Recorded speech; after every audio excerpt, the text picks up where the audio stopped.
বলেন নাই। 50 কেজি ভুট্টা 50 ব্যাগ সিমেন্ট দান করে জান্নাত পাওয়া যাবে এমন কোন হাদিস নাই। কিন্তু বলেন নাই। 50 কেজি ভুট্টা 50 ব্যাগ সিমেন্ট দান করে জান্নাত পাওয়া যাবে এমন কোন হাদিস নাই। কিন্তু সালাত না পড়লে আপনি মুসলমান থাকবেন না।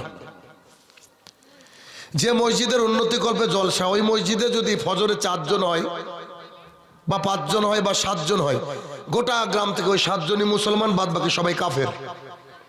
আমি বলছি না, বলছেন মোহাম্মদ রাসূলুল্লাহ সাল্লাল্লাহু আলাইহি সাল্লাম। দলিল রাসূলুল্লাহ সাল্লাল্লাহু আলাইহি সাল্লাম বলছেন যে কোন ব্যক্তি যদি ইচ্ছে করে নিজের খেয়াল খুশি মতো 1 রাকাত সালাত ছেড়ে দেয়, এ ব্যক্তি মুসলমান নয়। তাহলে দান করলেও জান্নাতে যাওয়া যাবে না যদি আপনার সালাত না থাকে।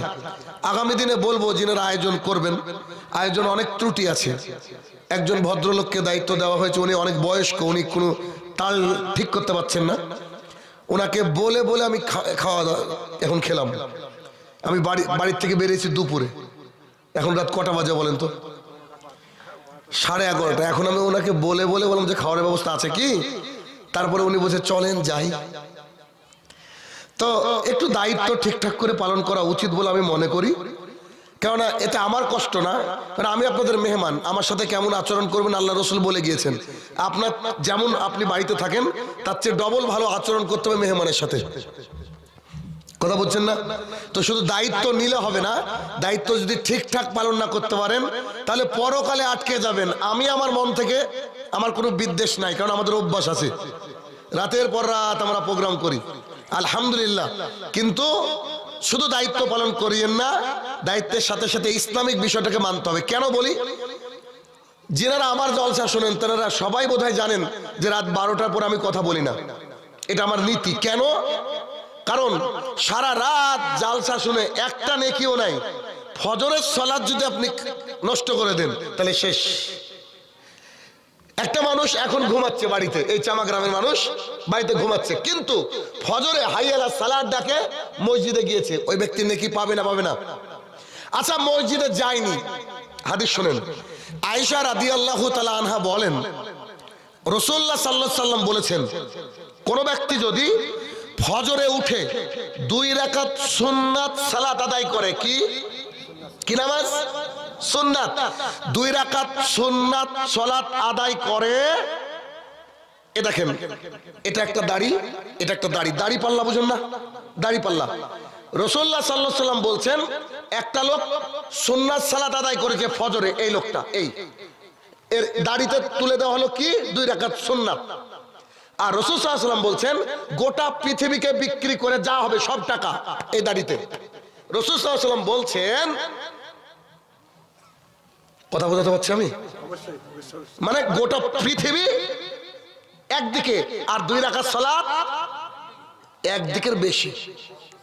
তার মানে মাত্র 2 রাকাত সুন্নাত যদি কেউ সালাত আদায় করে, গোটা পৃথিবী বিক্রি করলে যা দাম হবে তার চেয়ে বেশি দাম হচ্ছে 2 রাকাত সুন্নাতের। বলেন তাহলে ফরজ পড়লে কি হবে? ফরজ পড়লে কি হবে দেখেন, আবু হুরায়রা রাদিয়াল্লাহু তাআলা আনহু বলেন রাসূলুল্লাহ সাল্লাল্লাহু আলাইহি সাল্লাম বলেছেন, যে ব্যক্তি ইশার নামাজ পড়ে ঘুমিয়ে গেল, আবার ওই ফজরে গিয়ে মসজিদে গিয়ে ইমামের সাথে সালাত আদায় করলো, রাসূলুল্লাহ সাল্লাল্লাহু আলাইহি সাল্লাম বলছেন এশা থেকে ফজর পর্যন্ত যে 4 ঘন্টা 5 ঘন্টা 7 ঘন্টা ঘুমিয়ে থাকলো, আমি আল্লাহ তাআলা এই 5-6 ঘন্টার জন্য ঘুমের কারণে তাকে আমি তাহাজ্জুদের নেকি দিয়ে ভরিয়ে দিলাম। কথা কি বোঝাতে পারছি আমি? এতটা হাদিস জানার দরকার হয় না, একটা জানলে তো জীবন পরিবর্তন হয়। কিন্তু আমরা তো বুঝি না, আমরা জানি প্রধান বক্তা শেখে তুলতে হবে, এটা আকর্ষণ। বলেন তো এই ফিল্ডে পুরোপুরি লোক ছিল না, চলে গিয়েছে, অপেক্ষা করতে করতে করতে করতে চলে গেছে। তাদেরকে যদি আমি বোঝাতে পারতাম একটা হাদিস, ইনশাআল্লাহ সে পরিবর্তন হতো। আর আমি আশাবাদী আলহামদুলিল্লাহ, আল্লাহ তাআলা কিন্তু আমাকে দিয়ে কাজ করে নেয় বলে আমি মনে করি। আমার দ্বারা সমাজে কিছু কাজ হচ্ছে বলে আমি মনে করি। বাংলাদেশের 17 তারিখে যে প্রোগ্রাম করলাম, আমি আর আব্দুর রাজ্জাক বিন ইউসুফ দুজন, এই প্যান্ডেলের সমান 10টা প্যান্ডেল হবে মনে হয়। তো আমি শেষ পর্যন্ত দেখতে পারিনি কত লোক ছিল। কথা কি বোঝাতে পারছি? আমি শেষ পর্যন্ত দেখতে পাইনি কত লোক ছিল। বক্তৃতা শেষ করে ভয়ে বেরাতে পারিনি যে এখন গেলে মানুষ চেপে মেরে ফেলবে, ছবি তোলার জন্য আর হ্যান্ডশেক করার জন্য আমাকে মেরে ফেলবে। তো বহুক্ষণ পর আমি তারপরে গিয়েছি, তারপরে মানুষ দৌড়ে দৌড়ে আসছে। ওটা তো বাংলাদেশ, আমি তো ইন্ডিয়ান মানুষ, আমাকে দেখার জন্য লাখো মানুষ বসে আছে।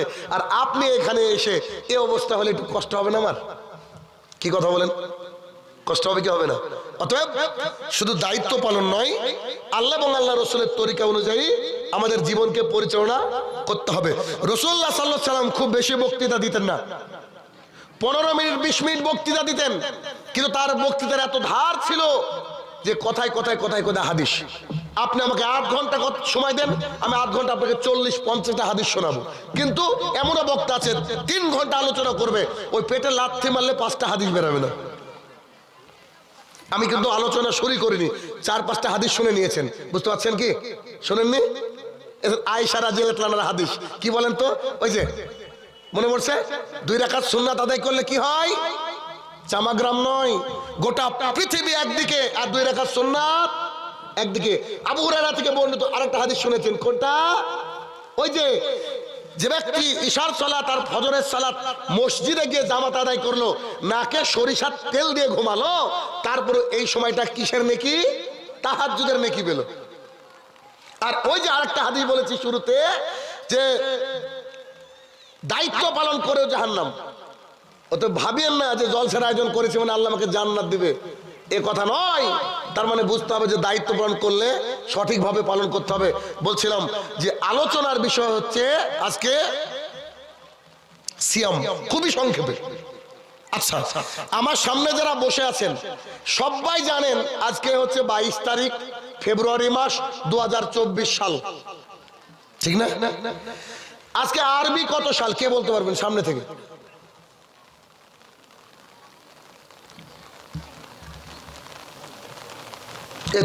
আমরা যে মুসলমান, বুঝলেন তো, আমাদেরকে বিষ খেয়ে আত্মহত্যা করা উচিত, তবে আত্মহত্যা মহাপাপ, করা যাবে না। তাই আমরা শুধুমাত্র শুনতে ভালোবাসি, দেখতে ভালোবাসি, কি বললো এটা তোয়াক্কা আমরা করি না, এটা তোয়াক্কা আমরা করি না।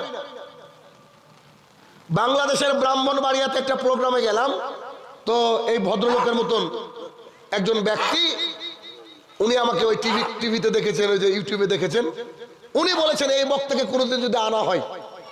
তা আমি যখন পৌঁছালাম, তিনি একদম লাল দাড়ি, ওনার পুরো তা আমাকে জড়িয়ে ধরে বলছে আমার আত্মার শান্তি, আমার আর কিছু দরকার নাই। কথা বোঝেননি? কি ভালোবাসেন তিনারা, যে একবার যদি দেখতে পেতাম এই লোকটাকে, কবে থেকে দোয়া করে আল্লাহর কাছে আলহামদুলিল্লাহ পৌঁছে দিয়েছে। আমি তাকে বললাম, চাচা ভালোবেসে কাজ নাই যদি না ইসলাম পরিপূর্ণ মানেন। ইসলামের প্রতি আমাদের কত সুন্দর ভালোবাসা দেখেন, যে আমরা জানি না যে এটা হচ্ছে আরবিতে কত সাল। আপনাদেরকে বসে থাকা সম্ভব হবে? হলে আলোচনা করবো, নাহলে ছেড়ে দেবো।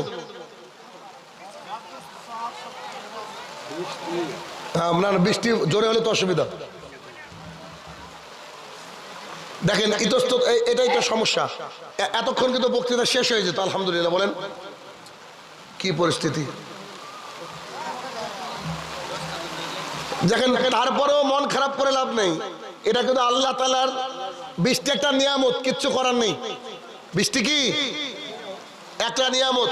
আল্লাহ যদি এখানে সুযোগ না দেয়, সামনে মাসের 2 তারিখ 2রা মার্চ এই নন্দলালপুর NCI আলিয়া মাদ্রাসা, ওখানেও প্রধান বক্তা আমি আছি, ইনশাল্লাহ আসবেন, অসুবিধা নেই। আরো আলেম আছে, তার মধ্যে আমিও প্রধান বক্তা আছি।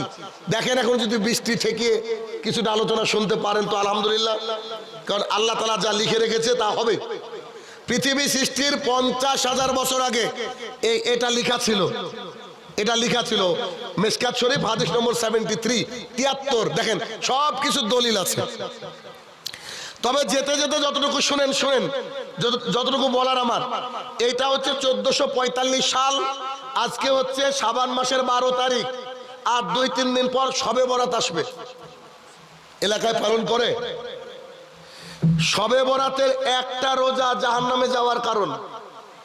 কি বললাম? শবে বরাতের একটা রোজায় যথেষ্ট জাহান্নামে যাওয়ার জন্য। শাহিনুর রহমান সাহেব কি বলছেন? জি, এই বক্তৃতা আজকে শোনাবো ভেবেছিলাম, আল্লাহ হয়তো কবুল করেনি, তবে একটু শুনে যান।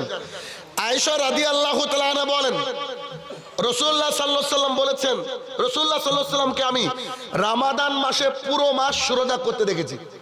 আল্লাহ রাসূল পুরো মাস কোন মাসে রোজা করেছেন? রমজান মাস। আর